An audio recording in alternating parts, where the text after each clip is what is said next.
Practically speaking, we are looking for a lot of interaction rather than long lectures. Having said that, this session where we have requested Dr. Satish Girmaji, Dr. Achal Bhagat, and Dr. Alok Agua from Bangalore, Delhi, and Kolkata, as really experienced resource persons, there will be a little more of possibly a talk, if not a lecture, and lesser of interaction. And that's well deserved because all three of them are hugely experienced in the areas and beyond the areas that they're going to talk about today. But after lunch today till tomorrow afternoon, I really would like all of us who are here today and those who are going to join in between to make sure this we can have this session interactive. I'm sure the two chairpersons here for this session will also try and make sure that after talk from Dr. Girmaji, Dr. Achal Bhagat, and Dr. Alok Agua, we will have some interaction or possibility for interaction. If the chairpersons will permit, although frankly it's their prerogative to introduce the next three speakers, and I'm sure they will, but in this multiple confused role psychiatry and mental health unit of NSMH, especially on the areas of IDDs. Satu, my friend, Satu and I joined faculty together. So Satu is exceptionally qualified, perhaps the most qualified person in the country, I should think individually, to talk about this issue of interface between IDD and mental health. It's really kind of Dr. Satish Girmaji to have agreed to be here, at least online, and educate all of us. Dr. Achal Bhagat, Senior Consultant at Apollo Hospital, Delhi, is also a hugely accomplished and committed, passionate mental health activist and disability activist. He founded the Sarthak organization nearly 30 years ago. He now chairs the illustrious, notable organization called ADI.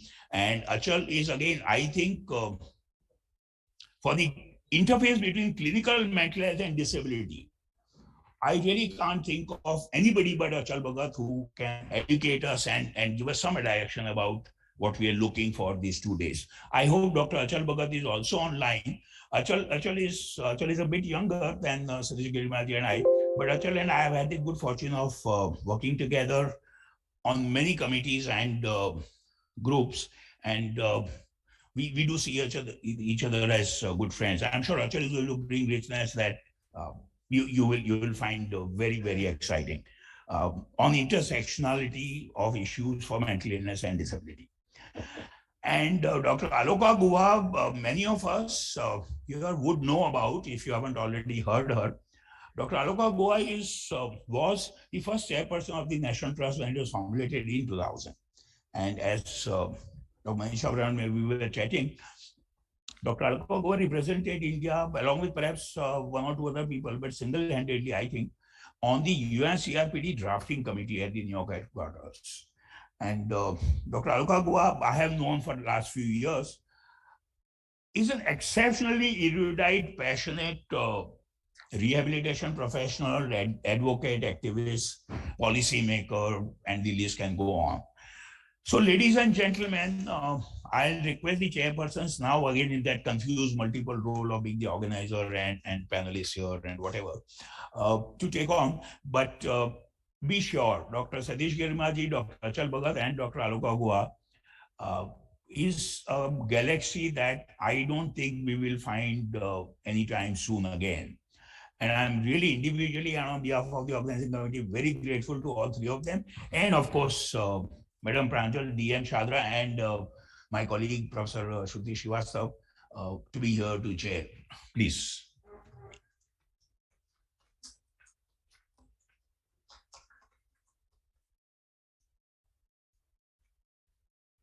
So, without wasting time, we would like to request the speakers to restrict their sessions to 15 minutes each so that we can have a good brainstorming discussion from all the participants as well as from the panelists and the chairs, so that this will be, because we have to address the gaps and we have to address, since the madam is there, we would like the policy changes also to emerge at the end of this session.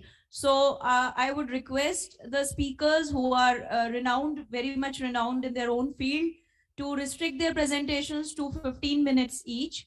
And I would request now Senior Professor NIMHANS Bangalore, Dr. Satish C. Girimaji, to please start the presentation. He will be joining us virtually from NIMHANS Bangalore. Thank you, Dr. Nimesh, and I hope I am audible. Yes, sir, you are audible, please. Okay, and also thank the chairpersons for this panel, and also my co-panelists, and for whom I have very high regard. And so I start my presentation with two stories, or actually two case examples. The first one is that of a 35-year-old man who has moderate intellectual developmental disorder or intellectual disability with a test IQ of 43. He lives with his single mother who recognized that he had some developmental problem when he was very young, got him assessed, and learned more about his condition, and then learned that the only way forward is that he needs to be trained, educated, and that he has to learn how to be independent. So she started on this journey from a very young, when he was very young. And she also learned how to network with other families, with other children, with other families. She became a part of a parent association. She went through a caregiver training program so that she would learn how to train, her son better. So as he grew up, she provided all kinds of support and training for him to become as independent as possible. Now, at the age of 35 years, he goes to a factory. He works, does packaging work, and he has been working there for the last 8 years. And he is very well respected by everybody, the management of the factory. He's now paid around 12,000, and he has all the ESI benefits. In fact, he got his mother operated for some problem through the ESI benefit, and mother had never imagined that by his earnings she would be able to sail through a difficult situation like that. And so, and he uses public transport to go to his workplace, and all the drivers and conductors in the public transport know him. They accommodate him and they are helpful to him so that he can go up and down.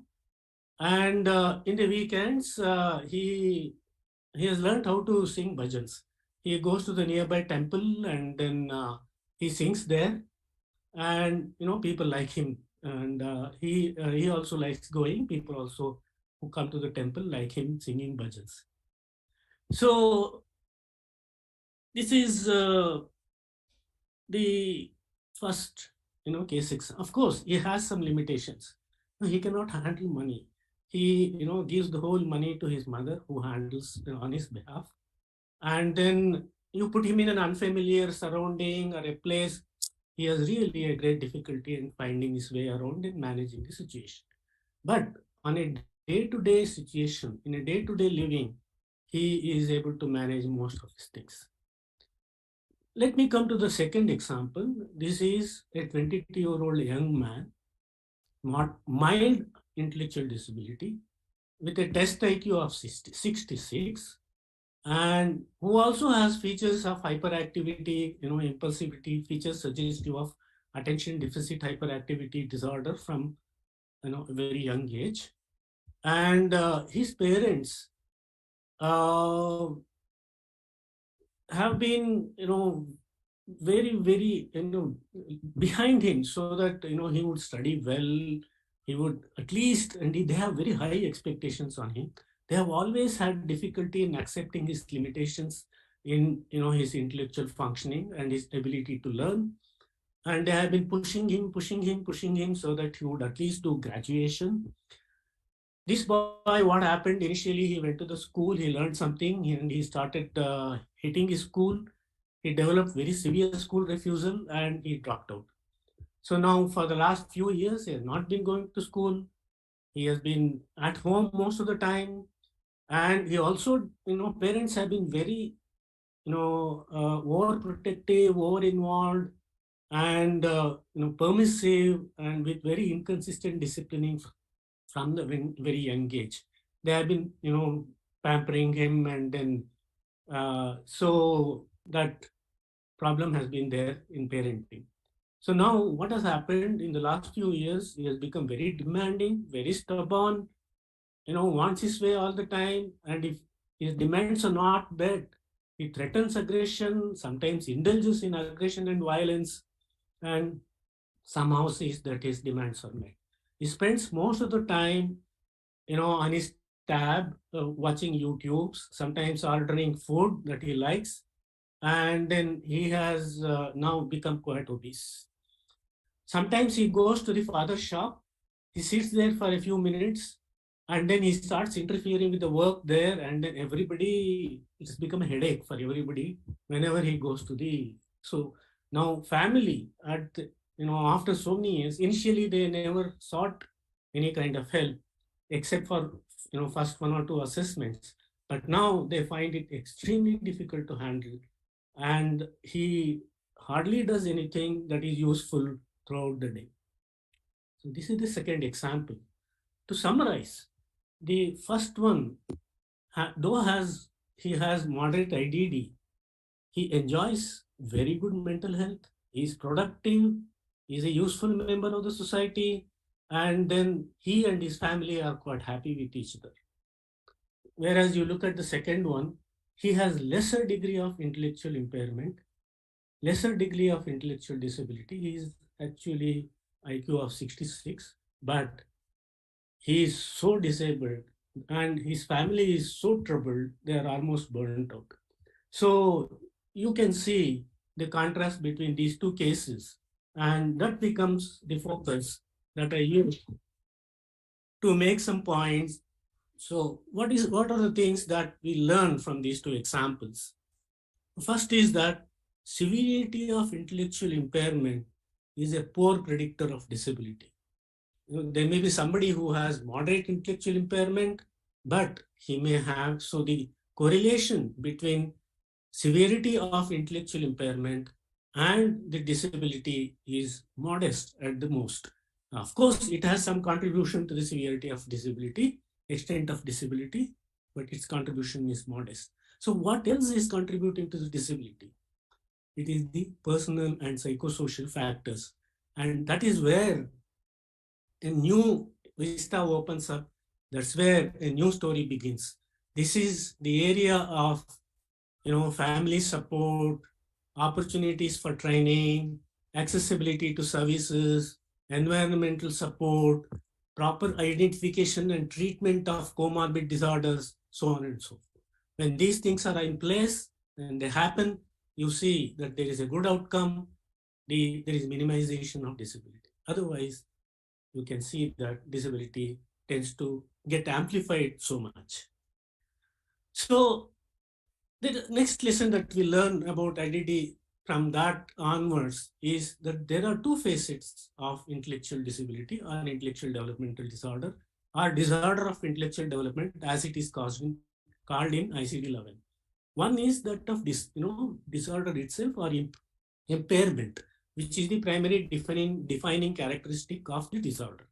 And the second is that of the disability, second facet, which is more socially constructed and which actually is byproduct to a large extent of many of the environmental factors.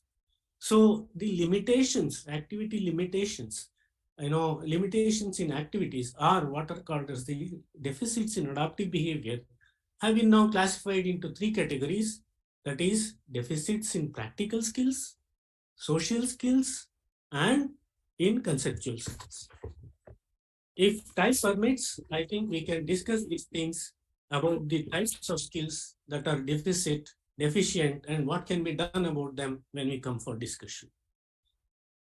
So let me now go on to some of the recent developments that have happened in this area and summarize these and we can again discuss these things again in detail if time permits at a later point of time. One is all the neurodevelopmental condition, all problems of development that involve some or other impediment to the growth and maturation of the brain have been grouped together as under a parent category called neurodevelopmental disorders. And you have intellectual developmental disorder, autism developmental disorder, speech and language disorder, SLD, and a number of other kinds of conditions. So they are all at the same footing in terms of what they are under the parent category of neurodevelopmental disorders, and they often coexist. That is the next thing. And when they coexist, they actually compound the disability, and the management issues become so much more complicated. So the next thing that is clearer now is the conceptual gradient between these three, which I have tried to explain again. I think it's important to understand this so that when I come to the mental health problems, it becomes so much easier to understand that. We have causative factors or etiological factors. I think when we had the inaugural session, many of the speakers focused on that. What has caused this intellectual developmental disorder? Then we have the disorder itself, and we have then thirdly, we have the disability, which can be amplified or minimized because of environmental factors. So some minimum disability will be there with intellectual disorder, but it can be amplified or it can be minimized because of environmental factors. So now, and the next thing that I would like to say is the nature of intellectual developmental disorder is such that these people are vulnerable to mental. They can jolly well, enjoy good mental health. There's no doubt about that. Like we saw in the case of the first gentleman, he enjoys perfect mental health, but that is not often the case. Many a times, mental health issues crop up, behavioral issues crop up in people with intellectual disability, IDD, and these problems can be as common as up to 1/3 to even half of people with IDDs have some or other problem behaviors or diagnosable mental health disorder. So they're quite prone. They are at a high risk to develop problem behaviors. They are high risk to develop diagnosable mental disorders. In fact, now it is known, the research has shown that the full range of mental health disorders or mental illnesses or psychiatric disorders, whatever you call them, can occur in people with mental, intellectual impairment, and they are more common. In fact, they are 3 times more common in this population. Up to half of them may have some or other kind of milder or more severe kind of mental health problem. So what happens when these two conditions occur together? The mental health problems come with their own, disability.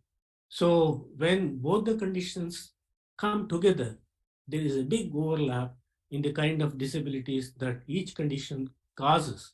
And then you have a compounded situation where the degree of disability goes up, is heightened, it is escalated to such an extent that very often the persons become very disabled, and their participation and activities are severely restricted.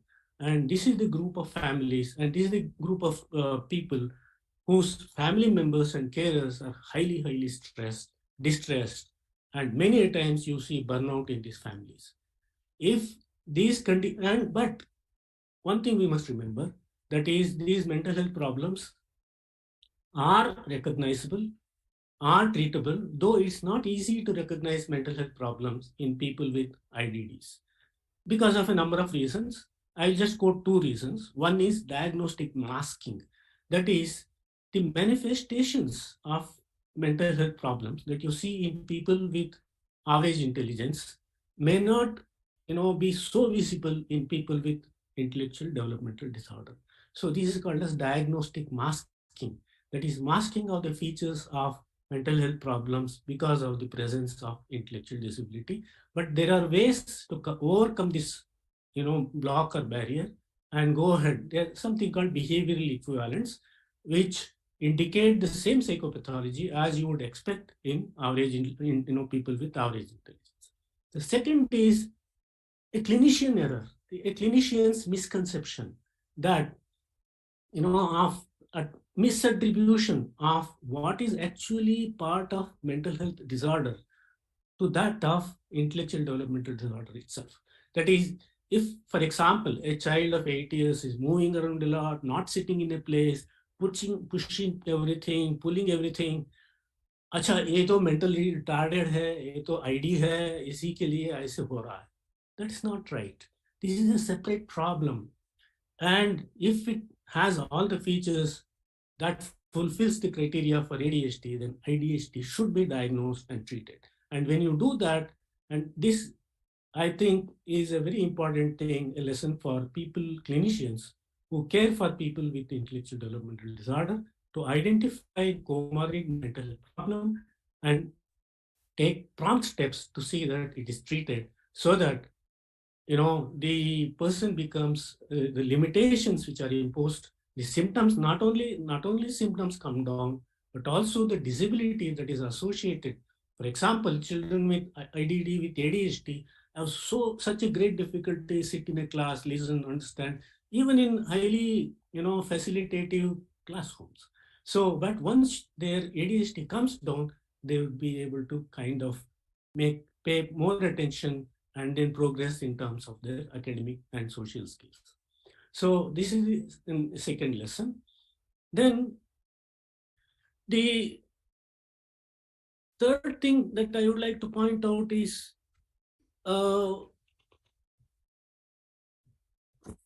there is a recent development in terms of, disability can be caused by a number of different kinds of disorders. It can be caused by intellectual developmental disorder.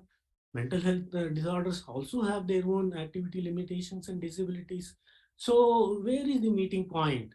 I think WHO has created a new kind of a system for coding, disabilities, and it's called as International Classification of Functioning. Though it is not very popular because it's very bulky and voluminous, it's a good approach, and all of us should have some working knowledge and understanding of ICD because it is transdiagnostic. Irrespective of whether somebody has mental health problem, intellectual developmental disorder, or both, you can measure, classify, and describe and understand. Not just that, it has four components. It has structure and functions, it has activity limitations, it has environmental factors, and it also has barriers and facilitators, so contextual factors and so on. So it also helps us not only to understand the extent of disability, but also what factors are contributing to it, what factors are contributing to minimization of disability, and that will help us to plan individually how to go about in terms of managing people with such kind of problems. So having heard all this, what can we do about all this? So I think again the WHO framework of secondary and tertiary prevention really fits well and handling this kind of problems. Just to mention a few before I close: early detection intervention, whether it's for IDD or mental health problems or when they are co-occurring; disability limitation through a number of steps and therapies and interventions, whether they are developmental interventions, cognitive stimulation, sensory motor stimulation, speech and language therapy, occupational therapy, special education, inclusion education, behavioral interventions, so on and so forth, rehabilitative measures, and pre-vocational training. In all of these come under the category of disability limitation, and enhance enablement of the capabilities and strengths the person already, assets and strengths the person already has. Then skills training and rehabilitation, as I mentioned. Then one more very important thing is, especially as it applies to Indian culture, is family support and family empowerment. I think Indian families, by and large, are very devoted to people who have any kind of disabilities, and they do their best, to work with them, to help them, to support them, to see that the best things are done to them. And I think it is a responsibility of the whole society to support these families in their job, which they, I think, is actually helping the society, and in whatever fashion that is possible, whether it is instrumental support, emotional support, professional support, any kind of support. I think family support actually not only helps the families in terms of managing the situation better, empowering them, and also to in turn help people with disabilities, whether it is IDD or otherwise any of these problems. I think finally build a society which treats people with IDD with respect and dignity, and I think that can only come with the concerted action of what I call 7Ps. That is, people with disabilities themselves. Now there is a self-advocacy movement that has started for people with intellectual developmental disorders who can be self-advocates for their own problems. Then the second is parents and family members. And third is professionals. And fourth is policymakers. Fifth is politicians. Sixth is public at large. And lastly, public laws. So all these things need to be geared towards making the life, people with life of people with, IDDs to live a life with respect and dignity. Thank you very much. Thank you, Professor Dr. Satish, sir. Now I would request our moderator, Madam, to just provide with comments. A very good afternoon to all, and thank you so much for conducting such a great conference on such important topic. So it's interface between mental health and disability, and it's my first time I'm attending. Like it's first time I'm seeing there is like open discussion about the intersectionality of mental health with disability. So presently I am posted in district Shahadra, and what is and our great fortune is that IBHAS is also located there.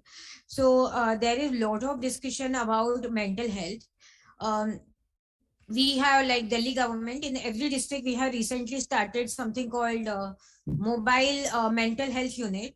So through which ambulance, like there is a toll-free number, and if we get a call from there, ambulance goes and sees like what level of mental health care is needed by a person, and if the person needs some kind of treatment, so that person is brought to IBHAS, or otherwise he or she is sent to counseling. So I think we agree and we admit that we don't have like in Indian society there is no so much openness about mental health, and there is no acceptance of disability.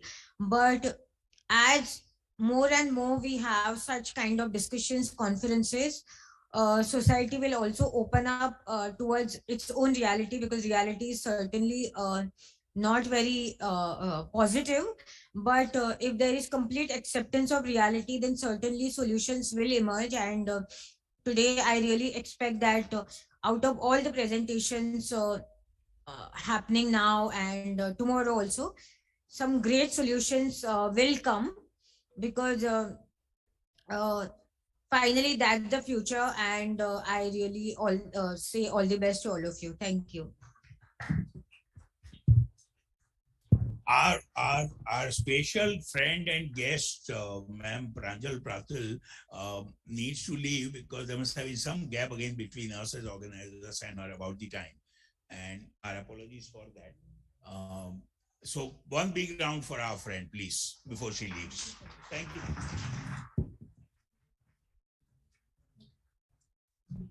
Just one.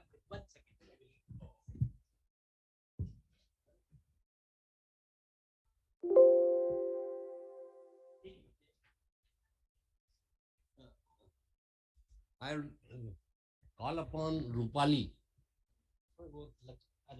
Rupali.